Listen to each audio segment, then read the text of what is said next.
Leksiyen davamlaştırımız hürmetlik vatandaş bugün çistağa. 2019 yıl 10. ayının 27. günü haftiga yakşembe. Endi haber munda, mavzu munda. Şangan'da doktor sestrala. Şangan hasakçılarının zoruvallıqda qattiq ayıplab. Yaradarlığı insanperverlik yardım berişden hemmetin a'la işkelligini ta'kidledi. Mavzulu haber 10. ayının 27. günü Amerika avazından Xitay programması ilan kılındı. Haber mundaq başladı. Şangan tahminen 3000 nefer doktor sestrala 26. günü sebep kılıp saat 6'da Şangan'da Şangan Dağ aralığında Cumhurbaşkanı şuda bağçısı yığılıp davalaştı birlik elip beriş hareketi kozgap mahkum orungu düşürüp koymazsakmış davalaştı birge elip beriş hareketini mahkum orungu düşürüp koymazsak keşlik yığılış ötközü ula ağzını maske tartıp özlerine salayetini yoşur yığın başlanğandan keyin doktor sestraların kayfiyatı örlep 5 türlük taleptim bölüs kem bolsa bolmaydı deyişti ve şan şeref sana kayıt geldi Şangan dedi ve marşla üllük avazı toplap eğitti. Şangan'ın namayış başında 4 aydan beri sakçıların zoravallığı cemiyette vehime peyda kılıp da kalmazdan hatta doktorxanalarda mı aktarıyoruzum vehime peyda kılıp yardarla doktorxanaga gelip davalanışqa cüret kılalmadı. Nazarga ilan hürmetlik vatandaş 2009 yıl 7. ayının 5. günü Ürümçi koçullarida vatanda Ürümçi koçullarida almışnak boldu va. Oqtaki yardarlarını doktorxana qabul qilmadi va. Keyin Xitoyning harbiy qismlari mashinalarga besbelib ketdi va. Yardarlarını doktorxanaga qabul qilmay vahima paydo qildi. 24 yaşlı Suki mundaq ko'rsatdi. Yaponiyalik bo'lishi kerak ehtimol. Nayet enek bir misal şu ki Şangan doktorxana boshqarish idorasi qo'l ostidagilarning maska taqib namoyishga yig'ilishga qatnashmaslikni talab qildi. Amaliyotda bizning so'z bayon qilish va fikr bayon qilish huquqimizni chekladi.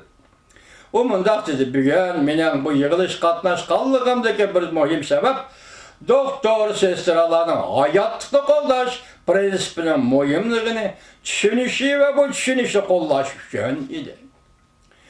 Doktor sestralar 4 aydan beri oldingi safda saqchilarning qo'lga ilishi qo'shildi.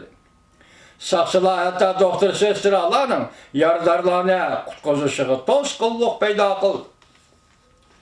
Bu hareketler doktor sestralarning hayotni qo'llash prinsiplarga xiloflik qilganlik edi. Şuna men bu yerga kelib doktor sestrani qo'lladim dedi. Sestra Suki. Şanganlıklar Tayvan'a kelib Şangan qari jamiyat saqchilarining zo'ravonligini pash qildi mavzuli xabar 10. ayının 26. günü Jungoga nazar tor betida e'lon qilindi. Xabarning avtori menisi.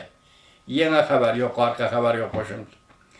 Şangan'da namoyish 4 aydan beri davomlashyapti.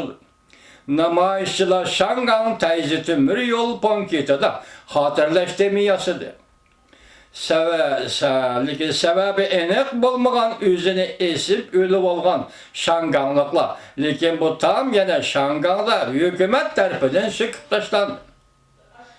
25. günü Tayvan 228 tinchlik bağçısı da Şangan Tayzi punketi hatırlaş kısmını kayıt yasap çıkıp batırlık bilen Şangan'ın namayişçi özünü Bergişlik Allah'ını hatırladı. Şangan'da kayıtıp gelgen ya ki Şangan'da yetip gelgen keçirenler efendi mundaq hesapladı Tayvan'da. Hükümet saqçılarının hukukunu qalaymakan işiltişke kokmadı. Qol qilingan ayol namoyishchilar saqchilar tarafidan haqoratlan.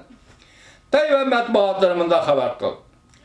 yo'qolib ketgan, esilib o'lib olgan, ziyonkashlikka uchirgan va qarshilik ko'rsatishda ching turgan qurbon bo'lganlar bu yerda xotirlan. 228 jamiyatining jamiyat boshlig'i mundaq ko'rsatdi. Shangangda 100 berayotgan ishlar gerçi eğer azap elip kelyapti. Şuna jim turolmayman. Shangangni Xudoga topshiraman dedi. Siyosiy ziyonkashlikka uchragan Gong Jiaoshen mundaq ko'rsatdi. Nurg'un shangangliklar o'lib ketdi. Ko'plari binodan yiqilib o'lib ketdi. Shangangda qarshilik ko'rsatish Shangang uchun emas, butun dunyo uchun edi. Shunga Tayvan madad chiqarish kerak. Şunu keçirilmiş, şuna Tayvan medet beriş gerek.